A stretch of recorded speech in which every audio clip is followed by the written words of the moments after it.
ನಮಸ್ತೆ ಮಿತ್ರರೇ, ಇವತ್ತು ಸಮ್ಮರ್ ಸ್ಪೆಷಲ್ ಒಂದು ಸ್ವೀಟ್ ಮಾಡೋಣ. ಅದು ರಾಗಿಯನ್ನು ಬಳಸಿ ಮಾಡಿದಂತಹದ್ದು. ರಾಗಿ ಅನೇಕ ಪೌಷ್ಟಿಕಾಂಶವನ್ನು ಹೊಂದಿರುವಂತಹ ಒಂದು ಮಿಲೆಟ್ ಅಂತ ಹೇಳ್ಬೋದು. ಈ ಒಂದು ರಾಗಿಯ ಸ್ವೀಟ್ ಅಂದರೆ ಇದು ಚುರುಮುಂಡೆ ಅಂತ ಕರಿತೇವೆ ನಾವು. ಅದೇ ರೀತಿಯಲ್ಲಿ ಬರುವಂತಹದ್ದು ರಾಗಿಯ ಚುರುಮುಂಡೆ.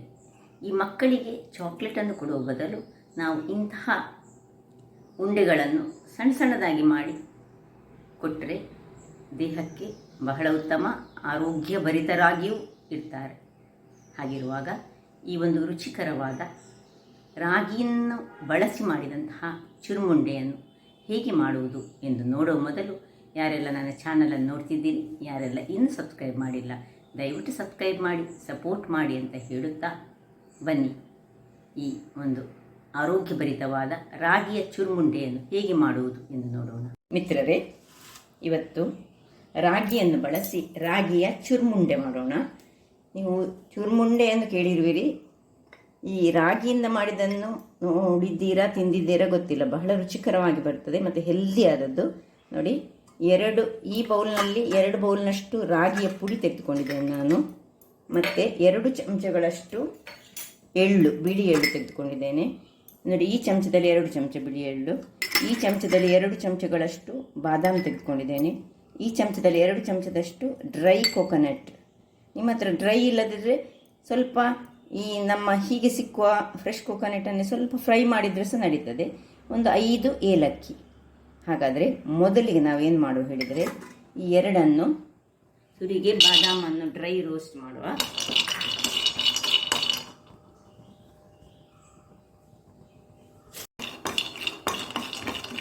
ನೋಡಿ, ಸಣ್ಣ ಉರಿಯಲ್ಲಿ ತುಂಬ ರೋಸ್ಟ್ ಆಗಬೇಕಂತ ಏನಿಲ್ಲ, ಜಸ್ಟ್ ನಮಗೆ ಮತ್ತೆ ಪೌಡರ್ ಮಾಡಲಿಕ್ಕೆ ಉಂಟು. ಅದಕ್ಕೋಸ್ಕರ ನಾವು ಸ್ವಲ್ಪ ಇದನ್ನು ರೋಸ್ಟ್ ಮಾಡಿಕೊಂಡು ಇದನ್ನು ಸ್ವಲ್ಪ ತಣ್ಣಗಾಗಲಿಕ್ಕೆ ಬಿಡೋಣ.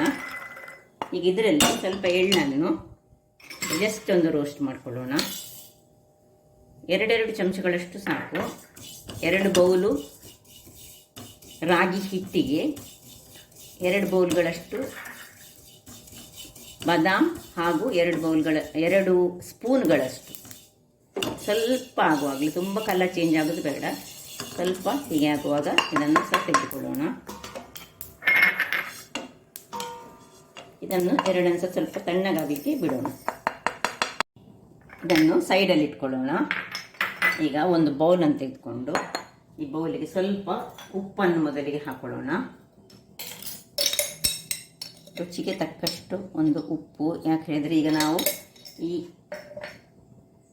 ರಾಗಿ ಹಿಟ್ಟನ್ನು ಬಳಸಿ ಒಂದು ಡೋ ಮಾಡಿಕೊಳ್ತಿದ್ದೇನೆ.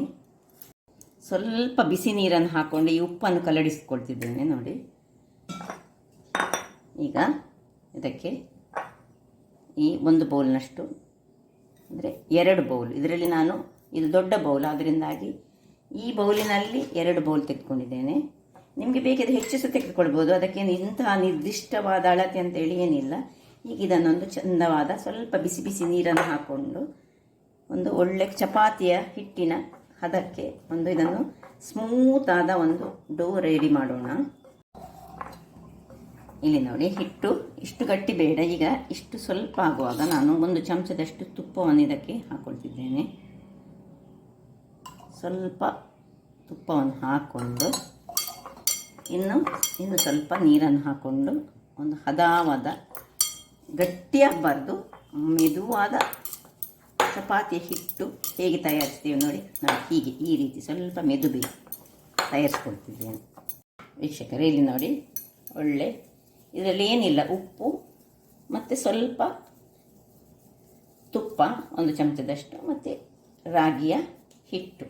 ಇದನ್ನೀಗ ಒಂದು 10 ನಿಮಿಷ ಹೀಗೆ ರೆಸ್ಟಿಗೆ ಬಿಡೋಣ. 10 ನಿಮಿಷಗಳ ಬಳಿಕ ವೀಕ್ಷಕರೇ ನೋಡಿ, ಹೀಗೆ ಗಟ್ಟಿ ಆಗಿದೆ. ಇನ್ನು ಸಹ ಸ್ವಲ್ಪ ಬೇಕಿದೆ. ಹೀಗೆ ನಿಮಗೆ ಗಟ್ಟಿ ಅಂತ ಕಂಡ್ರೆ, ನಮಗೆ ಇಷ್ಟು ಗಟ್ಟಿ ಬೇಡ, ನಮಗೆ ಸಣ್ಣದಾಗಿ ರೊಟ್ಟಿ ತಟ್ಟಲಿಕ್ಕೆ ಉಂಟು. ಇಲ್ಲಿ ಒಂದು ಬಾಣಲೆಯನ್ನು ತವಾವನ್ನು ಇಟ್ಟುಕೊಂಡಿದ್ದೇನೆ, ಗ್ಯಾಸ್ ಆನ್ ಮಾಡಿಕೊಂಡಿದ್ದೇನೆ. ಈಗ ಇದರಲ್ಲಿ ಸಣ್ಣ ಉಂಡೆಗಳಾಗಿ ನಾವು ತೆಗೆದುಕೊಂಡು ಹೀಗೆ ನೋಡಿ, ಇದರಲ್ಲಿ ಸ್ವಲ್ಪ ತುಪ್ಪವನ್ನು ಹಾಕಿಕೊಂಡು, ಕಬ್ಬಿಣದ ಕಾವಲಿ ಆದರೆ ಬಹಳ ಒಳ್ಳೆಯದು, ಆರೋಗ್ಯಕ್ಕೆ ಸಹ ಉತ್ತಮ. ಸ್ವಲ್ಪ ಹೀಗೆ ನೋಡಿ ರೊಟ್ಟಿಗಳನ್ನಾಗಿ ಸಣ್ಣ ಸಣ್ಣ ರೊಟ್ಟಿ ತಟ್ಕೊಳ್ಳೋಣ, ತೆಳುವಾಗಿ, ಆದಷ್ಟು ತೆಳುವಾದ ರೊಟ್ಟಿಗಳನ್ನು.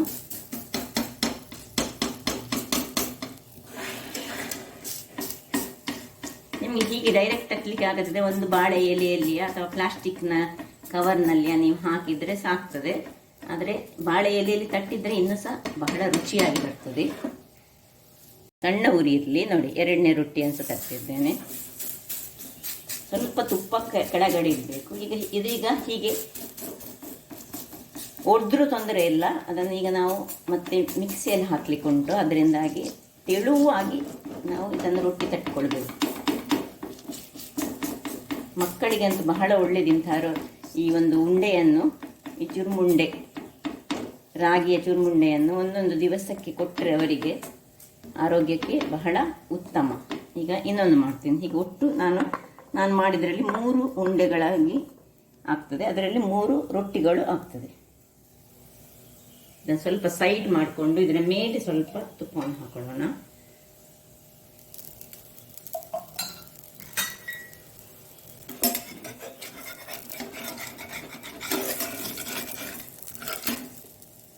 ನಮ್ದು ಒದ್ರೂ ಏನು ತೊಂದರೆ ಇಲ್ಲ. ಇದು ಮಾತ್ರ ಕಾಯಬೇಕು, ಒಳ್ಳೆ ಕಾಯಬೇಕು. ಅದು ವೆರಿ ಇಂಪಾರ್ಟೆಂಟ್.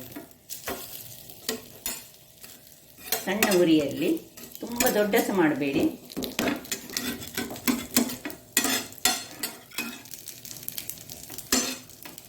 ಹೀಗೆ ಇದು ಒಳ್ಳೆ ಕಾಯಬೇಕು. ಇನ್ನೊಂದನ್ನು ಸಹ ಮತ್ತೆ ಹಾಕೊಳ್ಳೋಣ 2ನೇದಾದ ಮೇಲೆ.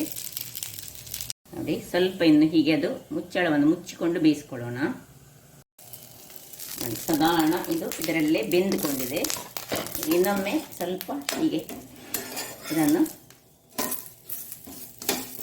ಒಳ್ಳೆ ಕಾಯಬೇಕಿದೆ. ಈಗ ಸ್ವಲ್ಪ ಹೀಗೆ ಕಟ್ ಮಾಡಿಕೊಂಡ್ರೆ ಸಹ ಇದರಲ್ಲಿ ತೊಂದರೆ ಇಲ್ಲ. ನೋಡಿ ಹೀಗೆ ಕಟ್ ಮಾಡಿಕೊಂಡು ಕಾಯಿಸಿದರೆ ಸಹ ಒಳ್ಳೆ ಫ್ರೈ ಆಗಬೇಕು. ಅದು ವೆರಿ ಇಂಪಾರ್ಟೆಂಟ್. ಇನ್ನು ಸ್ವಲ್ಪ ಹೊತ್ತು 2 ನಿಮಿಷ ಇನ್ನು ಕಾಯಲಿಕ್ಕೆ. ಇದು ರಾಗಿ ಎಲ್ಲ, ಹಾಗಾಗಿ ಕಾಯುವಾಗ ಸ್ವಲ್ಪ ಲೇಟ್ ಆಗ್ತದೆ. ಇಲ್ಲಿ ನೋಡಿ ವೀಕ್ಷಕರೇ, ಒಳ್ಳೆ ಕಾದಿದೆ. ಈಗ ಇದನ್ನೊಂದು ಇದಕ್ಕೆ ತೆಗೆದುಕೊಳ್ಳೋಣ. ಇದನ್ನೀಗ ಚೂರು ಚೂರು ಮಾಡಿಕೊಳ್ಳಿಕ್ಕೆ ಉಂಟು. ಅದರಿಂದಾಗಿ ನಾನು ಹೇಳಿದ್ದು ಒಡೆದ್ರೂ ಸಹ ತೊಂದರೆ ಇಲ್ಲ ಅಂತೇಳಿ. ಈಗ ಇನ್ನೊಂದನ್ನು ಸಹ ಸ್ವಲ್ಪ ತುಪ್ಪ ಹಾಕಿ ತಟ್ಟಿಕೊಳ್ತೇನೆ. ತೆಳು ಬೇಕು ನನಗೆ. ತೆಳುವಾದರೆ ಬೇಗ ಕಾಯ್ತದೆ ಹೇಳಿ ಮಾತ್ರ, ಒಡೆದ್ರೂ ತೊಂದರೆ ಇಲ್ಲ. ಹೀಗೆಲ್ಲ ಕಾಯಿಸಿ ನಿಮಗೀಗ ತೋರಿಸ್ಕೊಳ್ತೇನೆ ವೀಕ್ಷಕರೇ. ನೋಡಿ 2ನೇ ರೊಟ್ಟಿ ಸಹ ರೆಡಿ ಆಯಿತು. ನೋಡಿ ಇದನ್ನು ಬೇಕಿದ್ರೆ ಹೀಗೆ ಕಟ್ ಮಾಡಿಕೊಂಡು ಸಹ ನಾವು ಒಳ್ಳೆ ಮಾತ್ರ ಕಾಯಬೇಕಿದೆ. ಇದು ಹೇಗೆ ರೊಟ್ಟಿಯ ಹಾಗೆ ಆಗಬೇಕು, ಗಟ್ಟಿಯಾದರೆ. ನೋಡಿ ಹೀಗಿನೊಂದು ಇದನ್ನು ಹೀಗೆ ಕಟ್ ಮಾಡಿಕೊಂಡ್ರೆ ಸಹ ಬೇಯಿಸಿದರೆ ಒಳ್ಳೆ ಒಳಗೆ ಎಲ್ಲ ಕಾಯ್ತದೆ. ಸಾಕು. ಇದನ್ನೀಗ ಆಫ್ ಮಾಡಿಕೊಂಡು ನೋಡಿ ಎಲ್ಲವನ್ನು ಇಲ್ಲಿ ತಣ್ಣಗಾಗಲಿಕ್ಕೆ ಇಲ್ಲಿ ಬಿಡೋಣ. ತಣ್ಣಗಾಗ್ತಾ ಇರುವಾಗ ಇಲ್ಲೊಂದು ಮಿಕ್ಸಿಯನ್ನು ತೆಗೆದುಕೊಂಡಿದ್ದೇನೆ ನಾನು. ಮೊದಲಿಗೆ ಈ ಬಾದಾಮಿಯನ್ನು ನಾನು ಸ್ವಲ್ಪ ಪೌಡರ್ ಮಾಡ್ಕೊಂಡು ತರ್ತೇನೆ. ಇಲ್ಲಿ ನೋಡಿ ಬಾದಾಮಿ ಇಷ್ಟು ಹುಡಿ ಆಗುವಾಗ ಈ ಡ್ರೈ ತೆಂಗಿನ ತುರಿ, ನಿಮ್ಮ ಹತ್ರ ಸಪೋಸ್ ಡ್ರೈ ಇರದಿದ್ದರೆ ನೀವು ಈ ಫ್ರೆಶ್ ತೆಂಗಿನ ತುರಿಯನ್ನು ಸ್ವಲ್ಪ ಫ್ರೈ ಮಾಡಿಕೊಳ್ಬೇಕು, ರೋಸ್ಟ್ ಮಾಡಿಕೊಳ್ಬೇಕು. ಮತ್ತು ಇದನ್ನು ಒಮ್ಮೆ ಪೌಡರ್ ಮಾಡ್ಕೊಂಡು ತರ್ತೇನೆ. ತೆಂಗಿನ ತುರಿ, ಬಾದಾಮಿ ಹಾಗೂ ಎಳ್ಳು. ವೀಕ್ಷಕರೇ ಇಲ್ಲಿ ನೋಡಿ ಒಳ್ಳೆ ಪೌಡರ್ ಆಯಿತು. ಈಗ ಇದನ್ನೊಂದು ಬೌಲಿಗೆ ಹಾಕೊಳ್ಳೋಣ.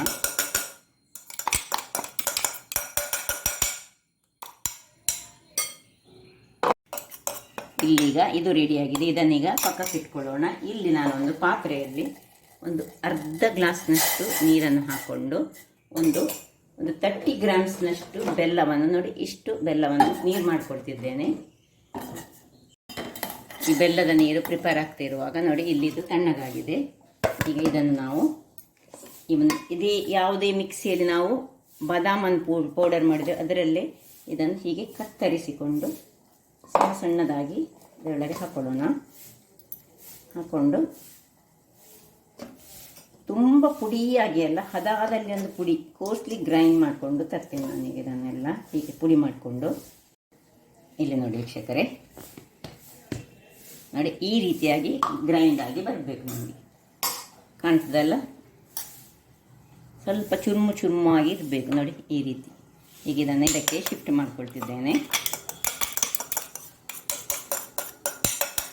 ಇನ್ನು ಏಲಕ್ಕಿಯನ್ನು ಹಾಕೊಳ್ಳೋಣ. ಏಲಕ್ಕಿಯ ಪುಡಿ. ಇಲ್ಲಿ ಬೆಲ್ಲ ಆಗಿದೆ. ಈಗ ಇದನ್ನು ಆಫ್ ಮಾಡ್ಕೊಳ್ತಿದ್ದೇನೆ ನೋಡಿ. ಇದನ್ನು ಒಳ್ಳೆ ಮಿಕ್ಸ್ ಮಾಡಿಕೊಳ್ಳೋಣ.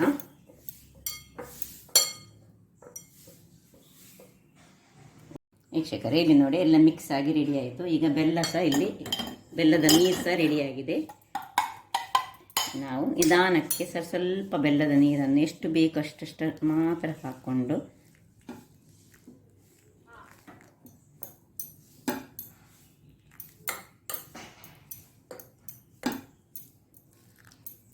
ಕಲರಿಸಿಕೊಳ್ಳೋಣ.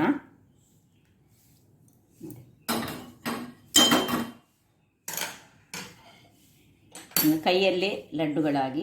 ಸಪೋಸ್ ನಿಮಗೆ ಬೆಲ್ಲ ನೀರು ಬೇಡದಿದ್ದರೆ ನೀವು ಈ ಡೇಟ್ಸನ್ನು ಯೂಸ್ ಮಾಡಿಕೊಂಡು ಖರ್ಜೂರವನ್ನು ಸ್ವಲ್ಪ ನೀರಿನಲ್ಲಿ ಹಾಕಿಟ್ಕೊಂಡು ಮಾಡ್ಬೋದು, ಅದು ಸಹ ಮಾಡ್ಬೋದು. ಆದರೆ ಈಗ ಸಮ್ಮರ್ ಸೀಸನಲ್ಲಿ ಬೆಲ್ಲವನ್ನೇ ಯೂಸ್ ಮಾಡಿದರೆ ಬಹಳ ಉತ್ತಮ. ವಿಂಟರ್ ಸೀಸನ್ನಲ್ಲಿ ನಾವು ಡೇಟ್ಸನ್ನು ಅಂದರೆ ಖರ್ಜೂರವನ್ನು ಯೂಸ್ ಮಾಡಿದರೆ ಇದು ಬಹಳ ಉತ್ತಮವಾಗಿ ಬರ್ತದೆ. ಈಗ ನೋಡಿ, ಬೇಕಿದ್ದಷ್ಟೇ ಬೆಲ್ಲದ ನೀರನ್ನು ಹಾಕಿಕೊಂಡು ಈಗ ನಾನೀಗ ಉಂಡೆ ಮಾಡ್ಕೊಳ್ತೇನೆ. ವೀಕ್ಷಕರೇ, ಈಗ ಕೈಗೆ ಸ್ವಲ್ಪ ತುಪ್ಪವನ್ನು ಸವರಿ, ಇದಕ್ಕೆ ಸಹ ಬೇಕಿದ್ರೆ 1-2 ಚಮಚದಷ್ಟು ತುಪ್ಪವನ್ನು ಹಾಕ್ಕೊಳ್ಬೋದು ನೀವು. ನೋಡಿ, ಒಂದೊಂದಾಗಿ ಎಷ್ಟು ದೊಡ್ಡ ಉಂಡೆಗಳು ನಿಮಗೆ ಬೇಕು ಅಷ್ಟು ದೊಡ್ಡ ಉಂಡೆಗಳಾಗಿ ನೋಡಿ ಹೇಗೆ ಬರ್ತದೆ ನೋಡಿ. ಆರೋಗ್ಯಕ್ಕಂತೂ ಬಹಳ ಉತ್ತಮವಾದ ಈ ಉಂಡೆಯನ್ನು ನೀವು ಈ ಸಮ್ಮರ್ ಸೀಸನಲ್ಲಿ ಸಹ ತಿನ್ಬೋದು. ಬೇಕಿದ್ದರೆ ಒಂದೊಂದು ಹೀಗೆ ನಡುವಲ್ಲಿ ಮೇಲೆ ಇಟ್ಕೊಂಡು ಏನು ಚೆನ್ನಾಗಿ ಬರ್ತದೆ ನೋಡಿ. ಒಂದೇ ಸೈಜಿದ್ದು ಮಾಡಿಕೊಂಡ್ರೆ ಆಯಿತು. ಈಗ ಎಲ್ಲವನ್ನು ನಾನು ಮಾಡಿ ನಿಮಗೆ ತೋರಿಸ್ಕೊಡ್ತೇನೆ.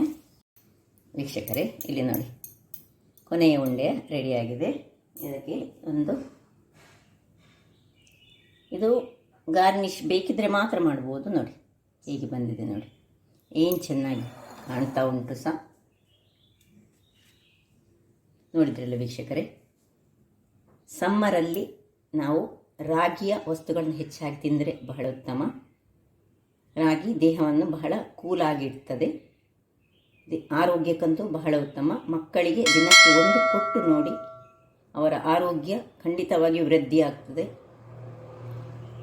ಈ ಚಾಕ್ಲೇಟ್ಗಳನ್ನೆಲ್ಲ ತಿನ್ನುವ ಬದಲು ಇದು ಚಾಕ್ಲೇಟ್ನ ಹಾಗೆಯೇ ಟೇಸ್ಟ್ ಬರ್ತದೆ.